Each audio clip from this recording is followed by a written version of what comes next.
Hello students, कैसे हैं आप सभी। I hope you all are fine. तो अब हम एक नेक्स्ट टॉपिक देखने वाले हैं, इलास्टिक कलीजन। देखिए, इसके प्रीवियस वीडियो में हमने ये देखा है in elastic collision may be possible only in 1D, but जो इलास्टिक कलीजन की हम बात कर रहे हैं it will be possible in 2D। देखिए कैसे 2D में हो सकता है, देखेंगे। अगर 2D में है तो हम वन ऑब्जेक्ट को हमने स्टार्टिंग में क्या ले रहे हैं, रेस्ट में ले रहे हैं। सेकंड ऑब्जेक्ट को हम मोशन दे रहे हैं। तो सेकंड जो ऑब्जेक्ट जो फर्स्ट ऑब्जेक्ट जिसको हम रेस्ट में ले रहे हैं उसकी वेलोसिटी आपको पता होगी 0 है, और जिसको हम इनिशियल वेलोसिटी दे रहे हैं उसको हमने u1 बोला था। यस और नो। अब आता है कॉन्सेप्ट कि अगर अच्छा आप कोलिजन करवा रहे हैं तो उसकी जो वेलोसिटी है, दोनों की वेलोसिटी क्या होंगी, तो उसका एक्सप्रेशन बताइएगा। तो उन दोनों की वेलोसिटी का एक्सप्रेशन हमारा ये ऐसा कुछ मिलता है। तो देखते हैं, पहले तो हम समझते हैं इलास्टिक कोलिजन का कॉन्सेप्ट। वैसे आपको पार्ट नंबर 13 में मिल ही जाएगा, फिर भी एक बार फिर से देखते हैं हम। देखिएगा, one mass is this, another mass is this, two masses हैं बच्चों। इस मास की वैल्यू है m1 and this mass is m2। Yes. तो जो इलास्टिक कलीजन होता है 2 टाइप्स का है, देख लेते हैं थोड़ा सा कैसे है। अगर मैं ये मास को इससे स्ट्राइक करता हूं तो ये मास, सपोज कीजिए ये वाला मास इधर जाता है और ये वाला मास इधर आ जाता है। तो ये इसके जो हॉरिजॉन्टल पार्ट है इससे एंगल बनाया, सपोज कीजिए θ1 बनाया, और इसने क्या बनाया है, θ2 बनाया। बोलिएगा यस और नो। यस। अब ये जो मास है ये क्या है, फिर से बताइए, m1। यहां पर ये m1 आ गया, और ये वाला जो मास था स्ट्राइक होकर ये यहां कहीं आ गया, और ये मास क्या हो गया बच्चों, m2। ओके। अब ये इधर अगर स्ट्राइक होकर जाता है, एंगल किसी एंगल θ1 से डेविएट होता है, तो इसके पास फाइनल वेलोसिटी कुछ होंगी। तो इसको v फाइनल फर्स्ट बोल दिया है, और इसको v फाइनल सेकंड बोल दिया है। बोलिएगा यस और नो। चलिए, अब आप समझ में आ गया। अब मैंने आपको बता दिया एक्चुअली डायग्राम 2D के लिए है। किसके लिए है बच्चों, 2D के लिए है। और ये 2D किस में होता है, इलास्टिक में होगा। इन इलास्टिक में 2D पॉसिबल नहीं है। तो देखिएगा, अब इसको हम 2D में कन्वर्ट करते हैं। तो 2D में देखिएगा, इसके 2 कंपोनेंट्स आ जाएंगे वेलोसिटी के। तो इसमें तो कॉस वाले कंपोनेंट आ जाएंगे, तो v1f cos θ1। बोलिएगा यस और no. Yes. In similar manner इसका देखिए एक कंपोनेंट तो ये आ जाएगा, तो इसके साथ एंगल बन रहा है, तो क्या जाएगा, v2f cos θ2। बोलिएगा यस और नो। इसका साइन साइन कंपोनेंट क्या जाएगा, v1f sin θ1, एंड इसका v कंपोनेंट क्या जाएगा, v2f sin θ2। यस और नो। ये समझ में आ गया यहां तक।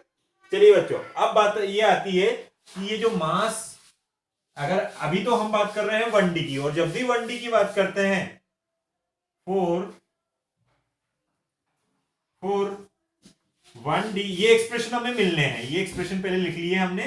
फॉर 1D कलीजन बताइएगा θ1 क्या होगा बच्चों, θ1 is equal to θ2 is equal to 0। तभी तो ये 1D हो सकता है, क्योंकि स्ट्राइक होने के बाद में कोई भी ऑब्जेक्ट 2 डायरेक्शन में नहीं जाएगा, एक सिंगल डायरेक्शन में जाएगा, इसलिए दोनों वैल्यू क्या हो गई, 0 हो गई। तो देखिए, अब आपको पता है जब इलास्टिक कलीजन होता है तो टोटल मोमेंटम भी कंजर्व्ड होता है और टोटल एनर्जी भी कंजर्व्ड होती है। तो टोटल मोमेंटम कंजर्व होगा तो क्या होगा, total law of conservation of momentum, LCM, law of conservation momentum के अकॉर्डिंग क्या होगा, P of I is equal to P of F। बोलिएगा यस और नो। यस।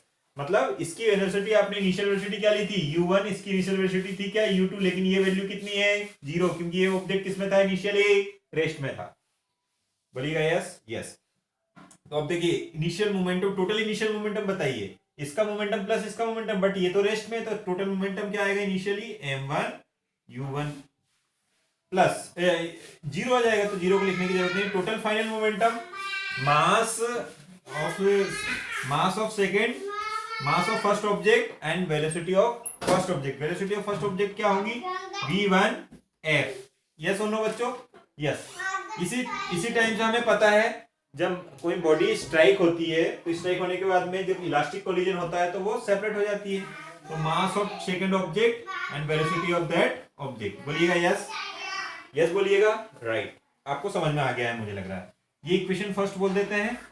इसी टाइप से law of conservation of momentum जैसा हुआ, वैसे ही law of conservation of energy, kinetic energy, law of conservation of kinetic energy भी follow होगी इसमें, law of conservation of kinetic energy. तो m1 u1 square is equal to क्या बताइएगा, half m1 v1 f square plus half m2v2f square. बोलिए yes. Yes. अब कुछ नहीं करना है बच्चों, by using first and second equation हमें क्या करना है, v1 फाइनल निकालना है और v सेकंड फाइनल निकालना है। तो हम क्या करेंगे, इन टू एक्सप्रेशन की हेल्प से, ये क्या इनिशियल काइनेटिक एनर्जी है, तो ये तो दोनों साइड से हाफ हाफ तो कॉमन आ जाएगा, तो ये सेकंड इक्वेशन कैसी बनेगी। ओके, ये इक्वेशन अभी सेकंड इसको ना लेकर हम नेक्स्ट इक्वेशन को सेकंड बोलेंगे, तो हाफ हाफ कॉमन हो गया तो क्या बना, m1 u1 square m1 v1 f square plus m2 v2 f square. बोलिएगा यस। हाफ हाफ कॉमन आ गया, तो ये इक्वेशन को हमने सेकंड बोल दिया। अब आपको पता होगा कि हमें इक्वेशन ये v1 मतलब final velocity of this object निकालना है, final velocity of this object after collision, तो वही हमें कैलकुलेट करना है। तो कर सकते हैं, देखिएगा first equation and second equation बहुत सिमिलर है। अगर हम ये फर्स्ट इक्वेशन है, इसमें u1 से मल्टीप्लाई करें तो लेफ्ट लेफ्ट साइड क्या हो जाने हैं, इक्वल हो जाएंगे, और हमें सिर्फ क्या निकालना है, v1 वाला एक्सप्रेशन निकालना है। तो ये एक्सप्रेशन आ जाएगा एंड ये एक्सप्रेशन आ जाएगा। बोलिए आया समझ में, आ गया होगा ना। तो ये हमारे मेन एक्सप्रेशन है, और कैसे कैलकुलेट करना है ये भी आपको मैंने बता दिया कि इसमें कंजर्वेशन ऑफ मोमेंटम रहेगा, मतलब मोमेंटम कंजर्वेशन तो चाहे इलास्टिक हो, इनइलास्टिक हो, लीनियर हो या 2D हो, कोई सा भी कलीजन हो, सब में मोमेंटम कंजर्व होता है। लेकिन इलास्टिक कलीजन में काइनेटिक एनर्जी भी कंजर्व होती है। तो ये कंजर्व्ड काइनेटिक एनर्जी का फॉर्मूला लगाया, ये एक्सप्रेशन बना, और इसमें फर्स्ट में हमने u1 से मल्टीप्लाई करके ये एक्सप्रेशन में एडजस्ट करके हमें v1f इक्वल टू ये मिलेगा। इन सिमिलर मैनर v2f भी हम अगर वैल्यू पुट करेंगे तो ये ऐसा मिल जाएगा। याद रहेगा, समझ में आ गया होगा। चलिए अब ये जो हमारे टू एक्सप्रेशन आए हैं, इन्हीं में हम स्पेशल केसेस लगा सकते हैं। क्या लगा देते हैं, स्पेशल केसेस। स्पेशल केसेस, बोलिएगा क्या होगा स्पेशल केसेस। केस फर्स्ट, अगर कौन सा कलीजन है, इलास्टिक कलीजन है, और वो भी 1D वाला, अगर बोले हम m1 is equal to m2 है, तो बताइए फर्स्ट ऑब्जेक्ट की वेलोसिटी क्या होगी, m1 is equal to m2। तो फर्स्ट जो ऑब्जेक्ट है आफ्टर कलीजन वेलोसिटी ऑफ m1, बताइए बच्चों, या फर्स्ट ऑब्जेक्ट की वेलोसिटी क्या होंगी, है ना। तो v1f इज इक्वल टू, बताइए 1 माइनस 1 मतलब m1 माइनस m1 हो जाएगा। तो 0 into initial velocity upon m1 m2m हो जाएगा। लेकिन ये तो 0 इंटू समथिंग, ये क्या हो जाएगा, 0 मीटर पर सेकेंड। मतलब अगर दोनों का मास सेम होगा और अगर कलीजन होगा तो उसकी वेलोसिटी कुछ भी नहीं रहेंगी। आगे समझ में क्लियर है बच्चों, राइट। अब आता है सेकेंड की, क्या रहेंगी आफ्टर कलीजन।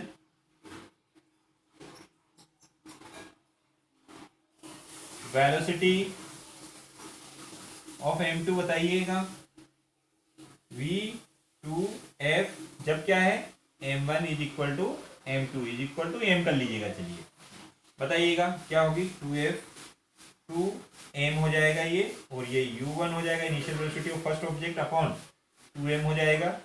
ठीक है, तो 2 से 2 कैंसिल हो जाएगा, m से m कैंसिल हो जाएगा। मतलब सेकंड की वेलोसिटी वही रहेगी जो इनिशियल वेलोसिटी थी किसकी, फर्स्ट की। अरे वाह, समझ में आया। तो ये चीज कॉन्सेप्ट दोनों याद रखिए, दोनों स्पेशल केसेस। ये केस फर्स्ट है, ये केस सेकंड है, ये केस फर्स्ट है। बोलिए बच्चों, समझ में आया। ओके, मैंने ये डायरेक्ट आपको एक्सप्रेशन लिख दिए हैं, आपको कैसे कैलकुलेट किए हैं वो भी आप समझ लीजिए। अब देखिए ये जो बेसिक कॉलिजन जो होता है इलास्टिक कॉलिजन में 2D में भी होता है। 2D के लिए ही हमने ये सारा स्ट्रक्चर किया है। 2D के लिए ही हमने सारा ये जो स्ट्रक्चर एक्चुअली जो बनाया था, हम बार बार 3 पार्ट्स में हम बना रहे हैं, ये 2D के लिए है। ये दिस इज